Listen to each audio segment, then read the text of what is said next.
এখানে আমার ভক্তের আগমন হয়, সেটাই হয় মধুর বৃন্দাবন।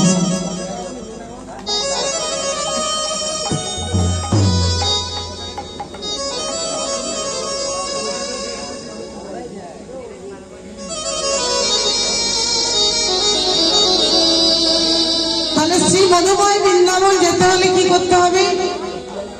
আমাদের মনটাকে নিয়ে যেতে হবে। আমরা তো এখন যেতে পারবো না, আর এই নববৃন্দাবনে আমরা বসে আছি, তাহলে মনটাকে নিয়ে যেতে হবে। চলে আমার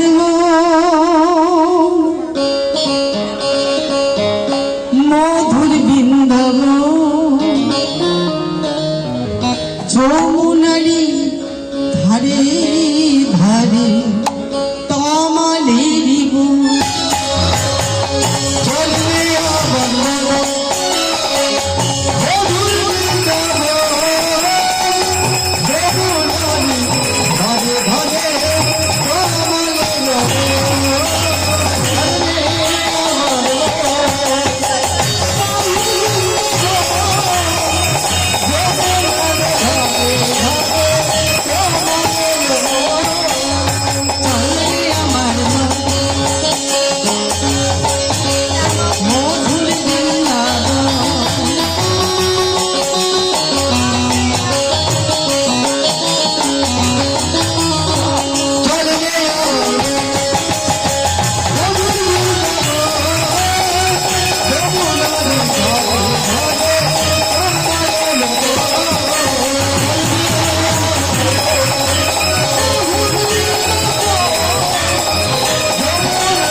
আমার ছেলেরা, গুরুজনগণ, শ্রেয় ভাই বোনেরা, করুণাময়ী মায়েরা, অনন্ত কলি পাপ বিধ্বংসী হরিকথা মহাশ্বাস, তাই না বাবা?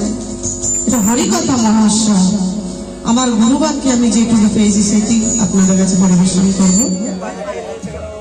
সাধু গুরু বৈষ্ণবদের চরণে শতকোটি প্রণাম, আমার গুরু গোবিন্দের চরণে প্রণাম, আমার পিতা মাতার চরণে প্রণাম, আপনার এই গ্রামবাসী চরণে প্রণাম, সকলকে চরণে প্রণাম জানিয়ে আমি লীলায় প্রবেশ করতে চলেছি। আপনারা যে লীলাটি আজকে আস্বাদন করবেন সেই লীলাটি হলো প্রেমের লীলা। কি প্রেম বাবা? আগে প্রেমটা কি আগে জানবো, তাই না? প্রেম কোথা থেকে হয়? হ্যাঁ বাবা, শুধু নারী পুরুষের প্রেম নয়, এই প্রেমটা কোথা থেকে আসে? আপনারা কোনোদিন খোঁজ নিয়ে দেখেছেন যে প্রেম কেমন ভাবে হয়? এই যে গায়ের রোগ দেখছেন না, দেখেছেন তো? চামড়ার উপরে কি আছে বাবা? রোম, মানে যেটাকে লোম বলি আমরা, তারপরে তো যেটা চামড়া, তারপর কি আছে বাবা? রক্ত, তারপর কি আছে? মাংস, তাই না? তারপর অস্থি, তারপরে মজ্জা, তারপরে আছে কি? গুড়, নিগুড়, তারপরে চিত শক্তি, তারপরে ভাব, তারপরে প্রেম। এতগুলো শ্রমে হয় প্রেম। প্রেম বলি তো প্রেম হয় না? তাহলে আপনারা যে লীলাটি আস্বাদন করতে চলেছেন আজকে, আমি গুরু কৃপায় পেয়েছি বিল্লমঙ্গল চিন্তামণি। তারা কিভাবে প্রেম করে ভগবানের সান্নিধ্য পেয়েছিল।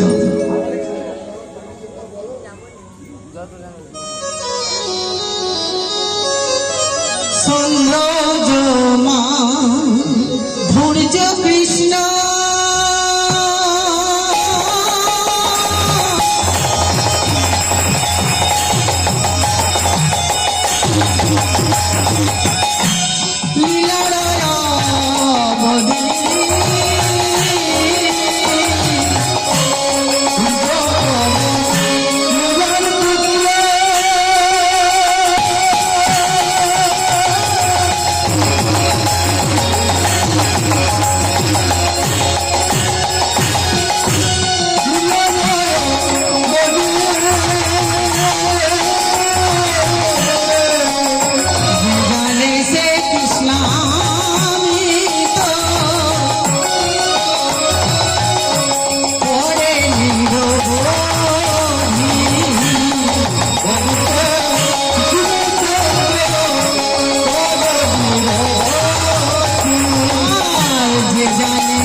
আপনারা যে লীলাটি আস্বাদন করছেন বিল্লমঙ্গল, ধনবান ব্যক্তির পুত্র,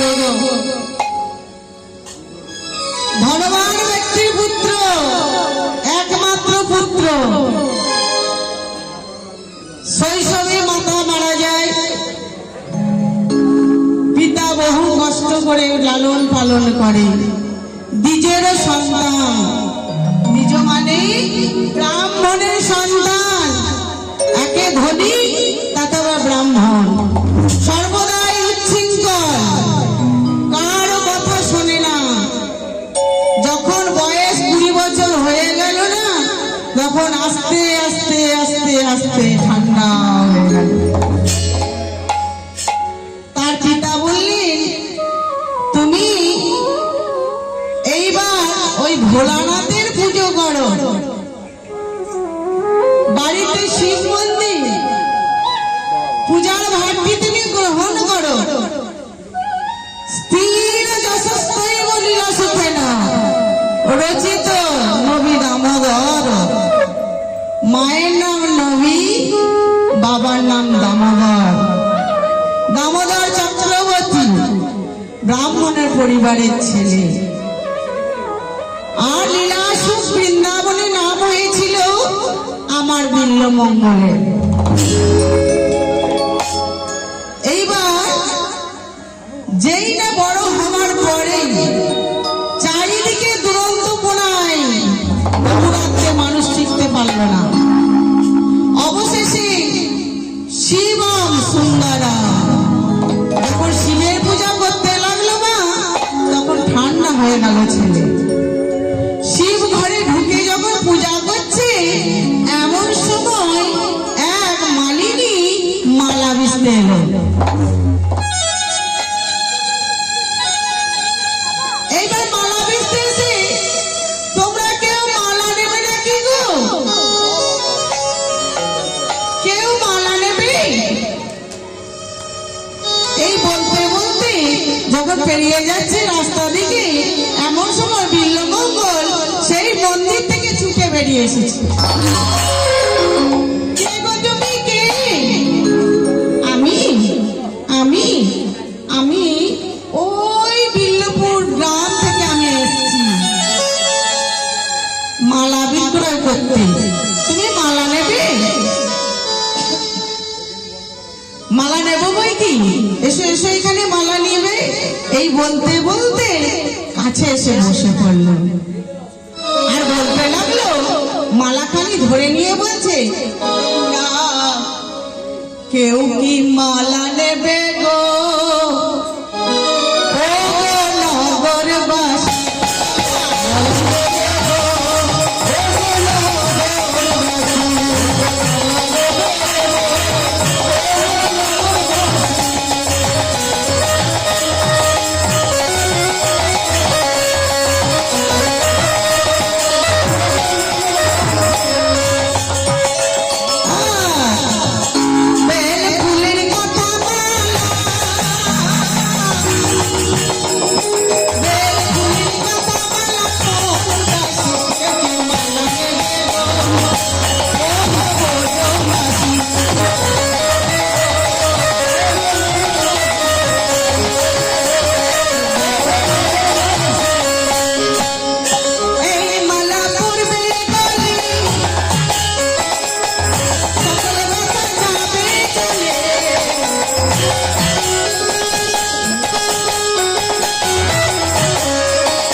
দেখতেও তো খুব সুন্দর।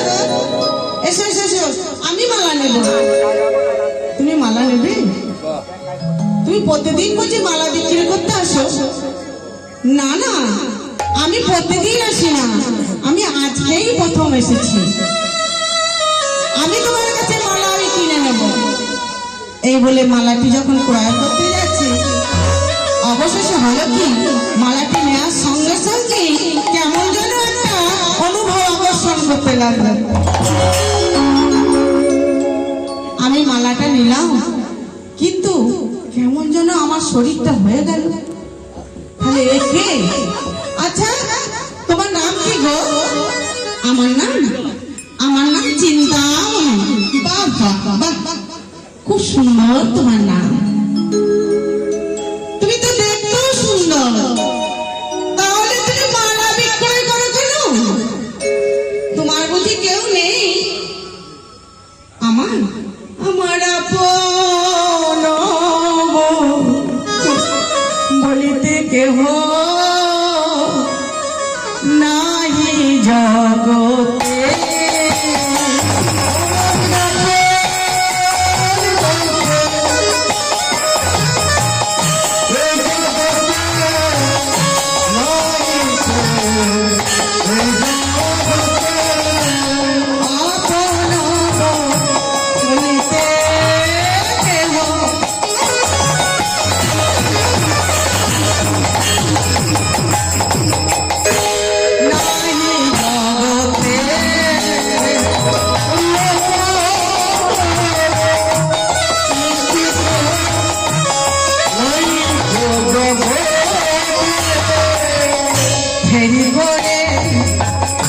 বেটি